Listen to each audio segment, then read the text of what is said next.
Mateo 5, verso 4. Bienaventurados los que lloran, porque ellos recibirán consolación. Bienaventurados los mansos, porque ellos recibirán la tierra por heredad. Pueden tomar asiento.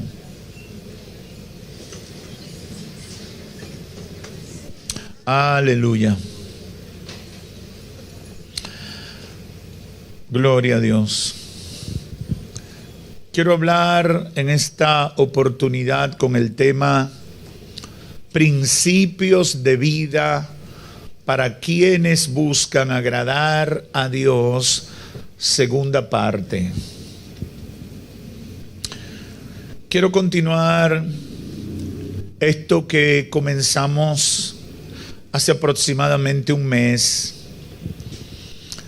Y cuando hablaba la primera vez, le decía a la iglesia que el Espíritu Santo había ministrado a mi espíritu sobre este pasaje bíblico que es extenso, que abarca los capítulos 5, 6 y 7 del libro de Mateo, de la epístola de San Mateo, la carta, el Evangelio de Mateo, y también el capítulo 6 del Evangelio de Lucas.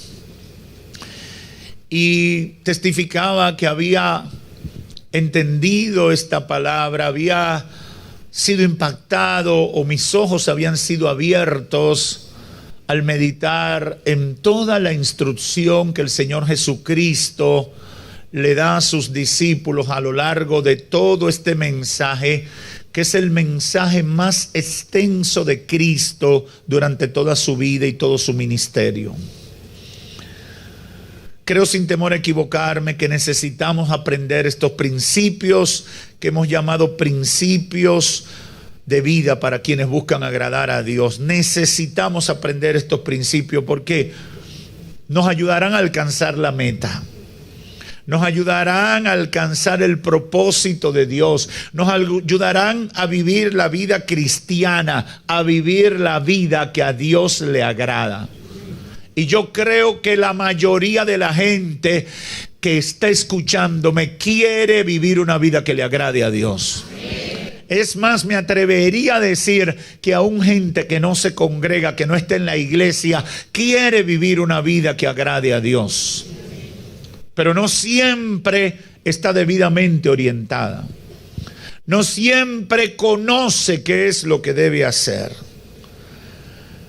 Los principios para no agradar a Dios, para ofender a Dios, para separarnos de Dios ya son conocidos y son permanentemente promovidos por el sistema de pecado que impera en el mundo que nos ha tocado vivir. Por eso es necesario que la iglesia diga lo otro.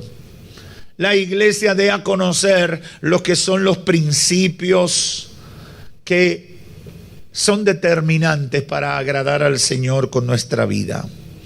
Y quiero continuar hablando sobre los primeros versículos que presentan la primera parte de este sermón del monte, dado por Jesucristo como instrucción a los discípulos. En la primera parte hablamos del principio número 1 e hicimos referencia o tomamos como base el verso 3, bienaventurados los pobres en espíritu, porque de ellos es el reino de los cielos. Llegamos a la conclusión en esa oportunidad que si quieres vivir una vida que agrada a Dios, tienes que comenzar con convertirte en un pobre de espíritu, una persona que acepta las imputaciones de la justicia divina y con quebrantamiento de corazón busca el perdón de Dios. Un pobre en espíritu es uno que reconoce que no tiene méritos delante de Dios. Uno que reconoce que depende de Dios, que es por la misericordia de Dios que puede tener salvación, que puede tener vida, que puede tener sentido su existencia en la tierra, que depende de la benevolencia del Altísimo. Decíamos que eso no sonará muy atractivo para mucha gente de hoy, pero es la verdad. La gente de hoy vive con otra mentalidad.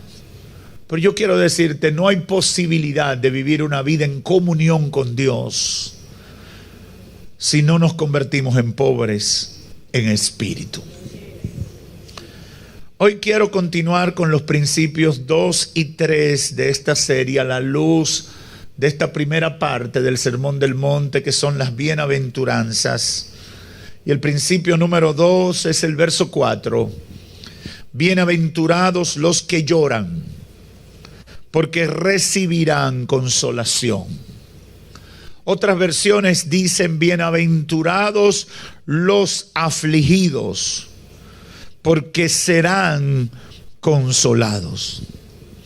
¿Qué quiere decir esto? Porque es difícil entender felicidad, dicha, gozo y todas esas cosas bonitas a partir de un estado de aflicción o de un estado de tristeza. Eso como que no pega, diríamos popularmente. No podemos hablar de gozo a partir de aflicción. No podemos decir que es dichoso. Normalmente no podemos entender eso, porque normalmente la aflicción nos lleva a la muerte, nos lleva a la tristeza, al dolor, al quebranto. Pero hay una tristeza bendita en las palabras que Cristo comunica a sus discípulos. Es la aflicción, es el lloro, es la tristeza del penitente. Es la dicha del que lamenta sus pecados, del que le duele haber vivido fuera de la gracia, de aquel que entiende que cuando Dios le recibe está pasando por alto cosas terribles que hizo en el pasado. Y llora de sensibilidad frente a la gracia redentora. Llora de reconocimiento de un amor que no tiene explicación, de una bendición que no merece. Aleluya. Y llora, y Cristo se refiere a eso. Dichosos los que lloran. Dichosos los que sienten la culpabilidad del pecado y aceptan el amor redentor del Dios Todopoderoso. Aquellos que son sensibles.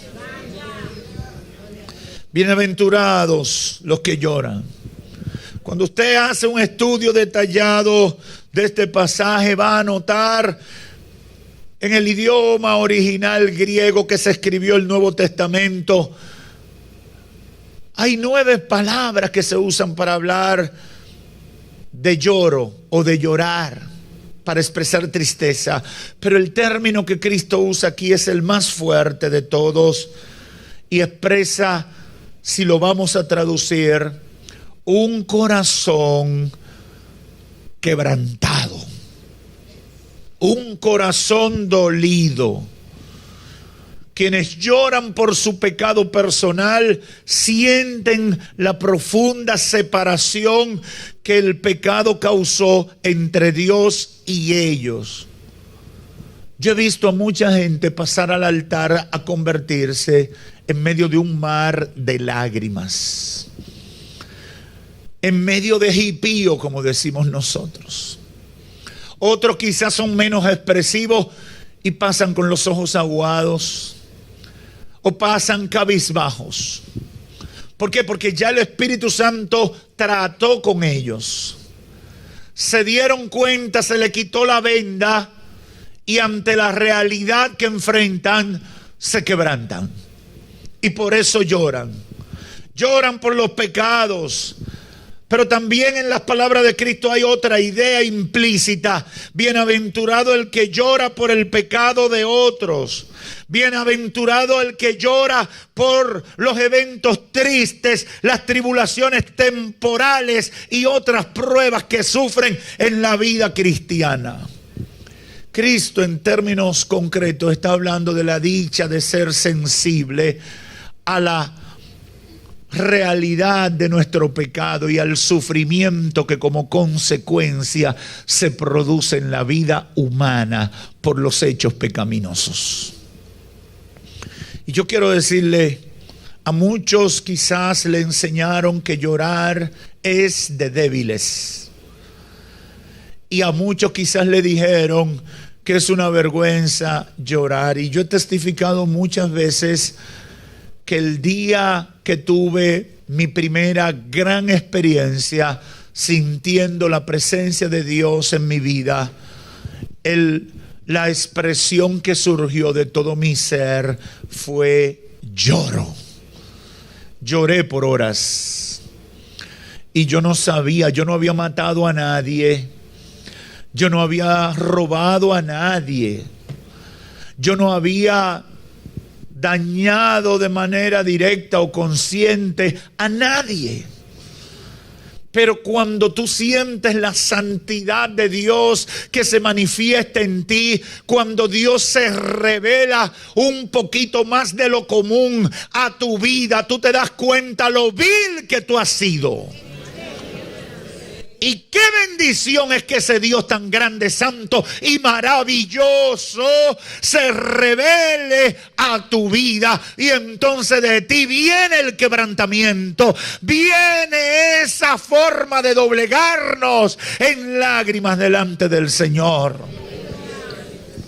En definitiva, esa sensibilidad es una dicha cuando se trata de nuestra vinculación con Dios, de nuestra relación con Dios, de nuestro acercamiento a Dios. Hay gente que llora por otros motivos. Hay gente que llora porque se ganó un dinero, porque ganó un concurso. Otros lloran y algunos dicen, míralo, con lágrimas de cocodrilo, para buscar la aceptación de algunas personas. Pero Jesús se está refiriendo en estas palabras a la dicha del que es sensible, a la dicha de aquel que se quebranta frente a Dios, frente a su santidad, frente a su misericordia, frente a su favor. Dichoso eres, y que nadie te juzgue, y que nadie se levante con comentarios ofensivos y despectivos. Hermano, aprenda a reconocer cuando una gente está quebrantado delante de la presencia de Dios. Usted tiene que dejarlo que fluya ahí, porque todo lo que va a pasar en esa vida es bueno. En el Antiguo Testamento hay un episodio bíblico que usamos con frecuencia y viene a mi memoria en esta hora, cuando Ana, la mujer del Cana, que luego se convirtió en la madre de Samuel, el gran profeta, juez y sacerdote del pueblo de Israel, llegó al templo. Llegó al templo con su carga. Llegó al templo con su tribulación. Llegó al templo con su ansiedad y con su desesperación. Y dice la Escritura que lloraba profundamente. El sacerdote Elí, cuando la vio, la confundió con una borracha, con una ebria. Y ella le dijo, no estoy ebria, no estoy borracha, estoy derramada delante del Señor. Tengo un dolor profundo en mi corazón y necesito desahogarme en su presencia. Oh, y por eso yo puedo entender las palabras de Jesús cuando dice, dichosos los que lloran, dichosos los que se afligen delante de mi presencia. La sensibilidad espiritual está presente para reconocer que necesitan de Dios, que necesitan la ayuda de Dios, que necesitan el consuelo de Dios. Y por eso la respuesta de Cristo es: bienaventurados, dichosos, ustedes que lloran, porque recibirán consolación. Hermano, yo no le mando a llorar delante de los hombres ni de las mujeres, pero delante de Dios conviértase en un llorón. Puede llorar en la presencia del Señor. Y es terapéutico. Porque cuando lloramos delante de la presencia de Dios, el Espíritu Santo funciona como nuestro médico de cabecera. Y pasa ungüento sobre nuestras heridas. Pasa ungüento sobre nuestras heridas, las limpia, las cura y las sana. Yo no sé cuántos de los que están aquí entienden lo que yo estoy diciendo. A veces uno llega en tribulación delante del Señor y el Espíritu de Dios trata con uno y uno llora. Y cuando se para de ese lugar, uno siente que su vida ha sido sanada. Porque como Cristo dice, recibirán consolación. Sea sensible, deje el orgullo, deje la altivez de espíritu, deje esa fanfarronería, deje el hedonismo. Deje todas esas actitudes que hoy se promueven como buenas y notables, pero que nos hacen ser gente despreciable. Hay que ser sensible delante del Señor. Hay que ser quebrantado de corazón delante del Señor. A Dios no le venga con poses, carabelita. A Dios no venga con ínfulas de grandeza. Dios sabe quiénes somos. Dios conoce lo que hay abajo. Dios conoce lo que hay adentro. Dios conoce lo que ha ocurrido alrededor de nosotros. Dios lo sabe todo. Dios lo conoce todo. Por tanto, a Dios no le venga con bulto. A Dios venle con sinceridad. A Dios venle con un corazón contrito y humillado. Para que alcances misericordia, alcances consolación. El tercer principio es otro confrontador y Cristo lo presenta en el verso 5. Bienaventurados o dichosos los mansos, porque recibirán la tierra por heredad.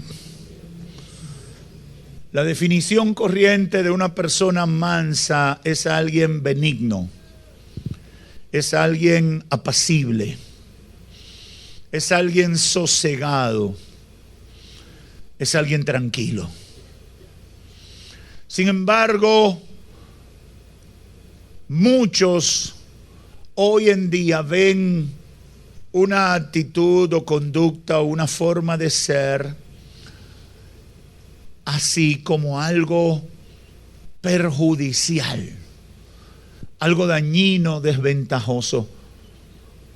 Y yo, en forma de broma, muchas veces le digo, hermanos, estamos llamados a ser manso, pero no lo confunda con menso. Ese término lo usaban mucho unos comediantes mexicanos en los 80. La mansedumbre de que la Biblia habla no implica rebajarse ni arrastrarse. La mansedumbre que la Biblia habla no es servilismo, cobardía, ni renuncia indebida a nuestros legítimos derechos. La mansedumbre que está hablando el Señor aquí hace referencia al sentir que hubo en él, a no tener un ánimo dado a la ira, no tener una precondición a la violencia o una predisposición a la violencia. La mansedumbre de la que habla el Señor no habla de una predisposición a la soberbia, a la malicia o a un espíritu rencoroso y vengativo, sino que nos llama a ser dóciles, apacibles, pacientes con quienes nos ofenden, en vez de estar dispuesto a devolver mal por mal, a devolver venganza por ofensa y aún a hacer cosas para satisfacer el ego de nosotros y a veces hasta de los que nos observan. Los mansos son quienes confían y esperan plenamente en Dios y no en sí mismos. Esos son los mansos. Tú me la hiciste, me ofendiste, pero yo no voy a reaccionar como tú quieres que yo reaccione. Y no tengo duda de que Dios se encargará de resolver ese problema, porque yo he aprendido a confiar en Él. He aprendido a depender en Él. Los mansos son la gente serena. Son los que permanecen en silencio. Son los que dan una respuesta suave, aunque merezcan o tengan derechos a responder con ira. Los mansos son los que tienen control de su voluntad, control y dominio de sus reacciones. Son los que con conocimiento prefieren sufrir y perdonar muchas injurias antes que vengarse de aquellos que le levantan injurias y falsos testimonios. No son inconscientes, pero a partir de su conciencia reaccionan como Dios espera que ellos reaccionen para evitar la violencia, para evitar un daño irreparable que se produce con las reacciones carnales ante los desafíos de la vida. La mansedumbre de la cual se habla aquí hace referencia a ese sentir que hubo en Cristo. Fíjese en el testimonio del Señor, que dejó que pasara todo lo que tenía que pasar para cumplir el propósito de Dios, y teniendo poder para revertirlo, no lo usó cuando tenía el derecho de usarlo por los abusos que estaban cometiendo contra él. El manso se sujeta al propósito de Dios antes que al deseo de su carne. Se sujeta al propósito de Dios antes que al deseo de su carne. ¿Cuánta gente vive provocando? ¿Cuánta gente sale a la calle a buscar problemas? ¿Cuánta gente no nos enfrenta con palabras hirientes? Hermanos, si uno se lleva de lo que sale de la boca de la gente, uno termina como muchos, en la cárcel o en el hospital. Jesús dice, son dichosos los que son mansos, los que con conocimiento deciden actuar apaciblemente, los que con conocimientos y derechos deciden ser dóciles, los que deciden ser pacientes con quienes les ofenden, los que no devuelven mal por mal, sino que están prontos a vencer el mal con el bien y aún sacrificar sus derechos si acaso de esa manera se puede servir mejor al Señor. Pero sobre todo conectan lo que hacen con el propósito de Dios. Yo no soy manso porque soy bueno. Yo soy manso porque soy hombre de propósito en Dios. Tú no vas a ser manso porque no tienes fuerza para responder. Es que el propósito de Dios en tu vida está primero que todo lo que tú quieras hacer conforme a los deseos de tu carne. Yo no sé si hay gente que me está entendiendo. No es que yo no tenga piel que sienta, es que decidí controlar mis emociones porque quiero agradar a Dios y quiero dar el testimonio que Dios espera de mí en esa circunstancia. No soy menso, soy manso. Decidí controlarme. Decidí sujetar el deseo de mi carne a la voluntad de Dios. Al final es mejor negocio, pero uno no lo entiende. Al final el resultado es más beneficioso, pero a uno le cuesta entenderlo. Pero quiero ser breve porque en este culto no nos podemos extender mucho. Y quiero dejar 2 o 3 conclusiones alrededor de estos 2 principios. Número 1, como casi toda la Biblia, Estas declaraciones de Jesús son confrontadoras a la luz del pensamiento de la gente común. Son confrontadoras. Pedirte que llore, que sea sensible y decirte que es bueno ser manso y prometerte que Dios va a consolarte y que Dios te va a dar la tierra por heredad por esa conducta. Esas son declaraciones, palabras confrontadoras a la luz del pensamiento de la gente común. Estos dos principios que hemos tratado plantean como dicha o felicidad ser manso y llorar por la maldad, por el pecado, por las cosas que nos alejan de Dios. Pero yo quiero decirte en esta hora, son principios que garantizan una vida de comunión con Dios, de vivir en la voluntad de Dios, siempre y cuando entendamos la manera en cómo Dios ve estas cosas. Son principios que garantizan.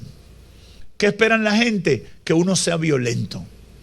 ¿Qué espera la gente? Que uno no sufra por nada, que uno, y en días pasados, creo que fue cuando prediqué el primer mensaje de esta serie, hablaba de un pensamiento que hay en la gente y que se ha popularizado. La gente no quiere admitir que ha hecho nada malo. Y usted oye a la gente, los artistas, la gente famosa, la gente que sale en los medios entrevistándole, diciendo, siempre hay un preguntón que quiere ganarse el favor del que entrevista.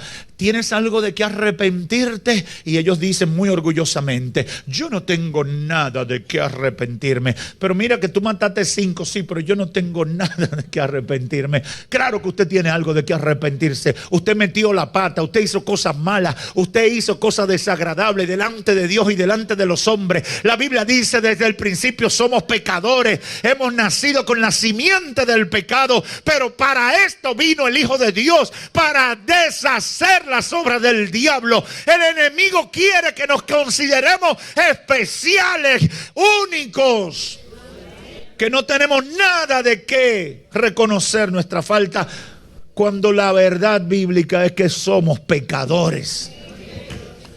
Pablo, escribiendo a los romanos, dice, por cuanto todos pecaron, están destituidos de la gloria de Dios. Yo tengo que comenzar reconociendo que yo soy un pecador y que necesito a Dios. Si tú no comienzas por ahí, no vas a ver la gloria de Dios en tu vida. Estos principios garantizan una vida de comunión con Dios. Estos principios garantizan una vida de vivirla en la voluntad de Dios, siempre y cuando entendamos la perspectiva de Dios. No puede ser la perspectiva de la sociedad.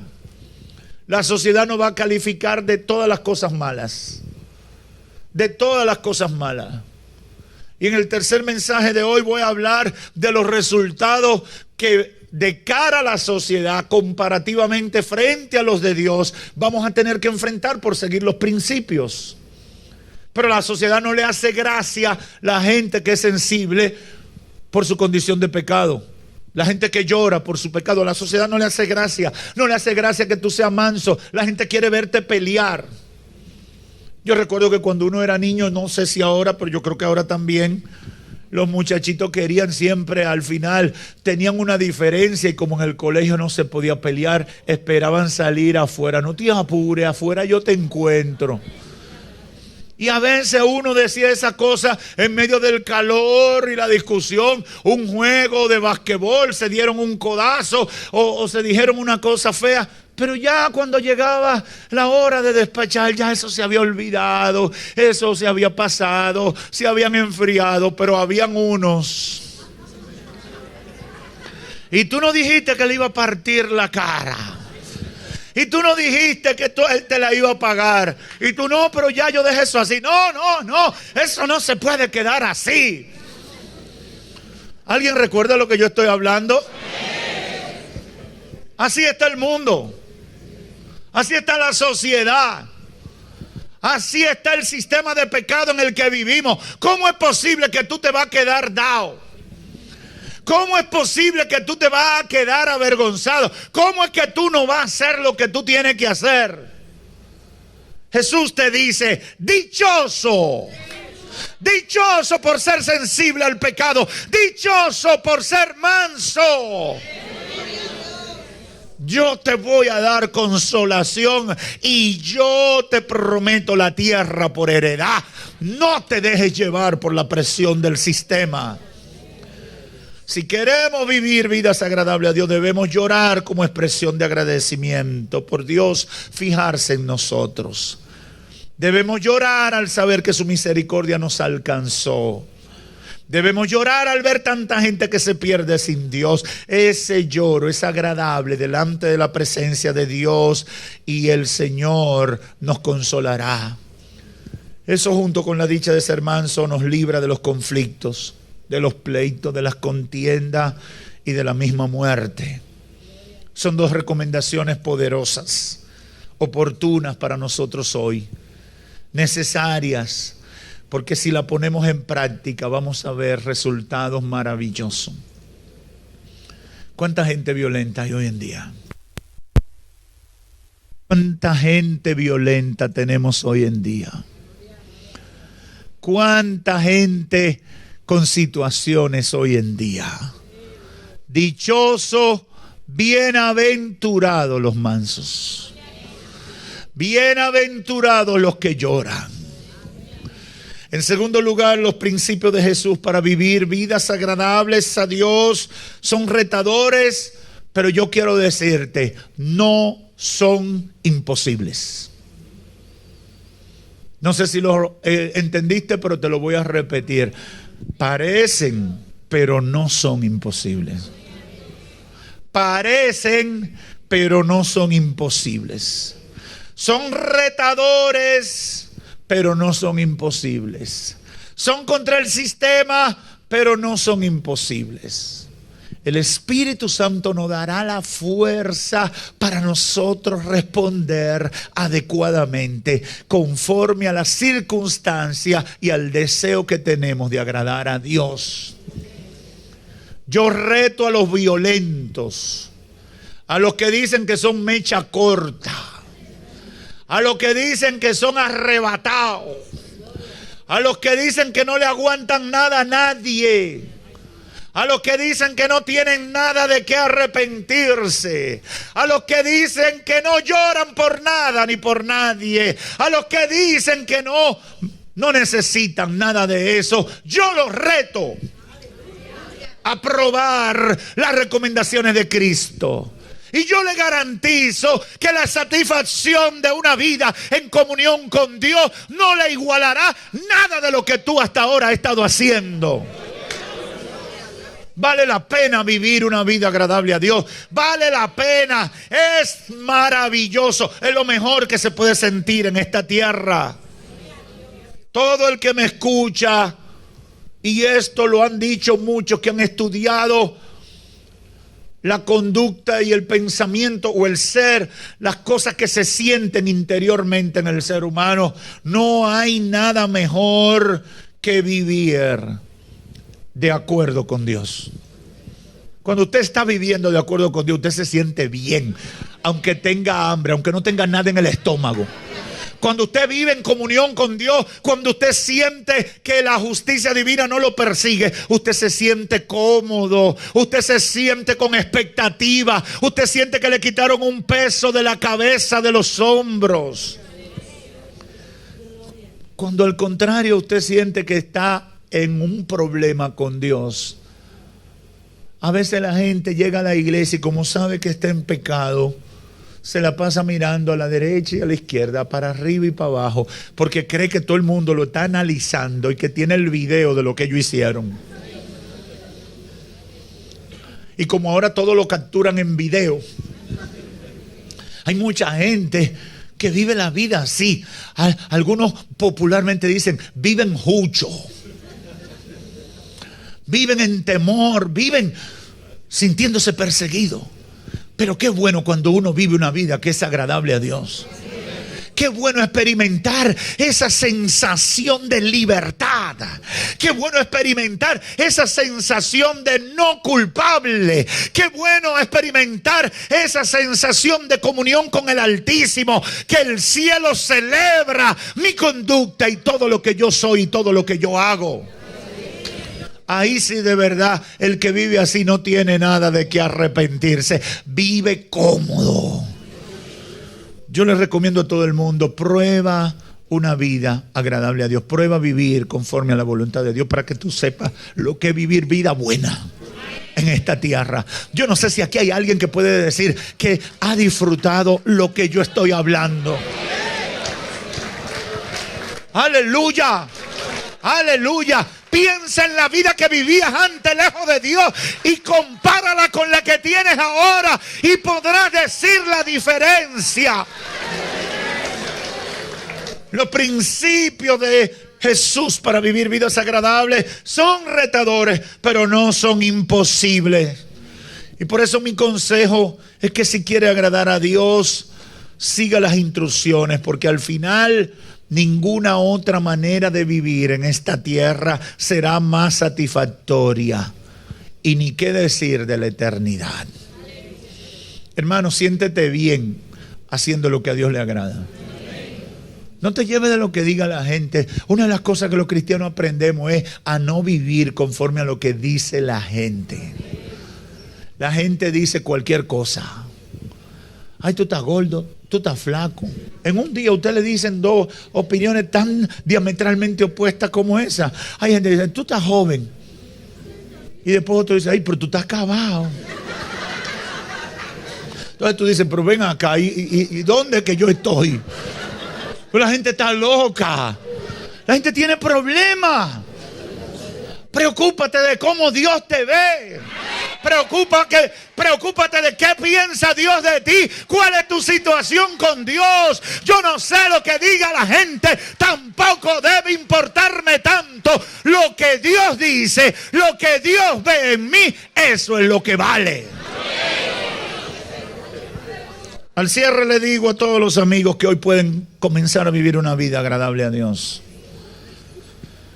A partir de una decisión de fe.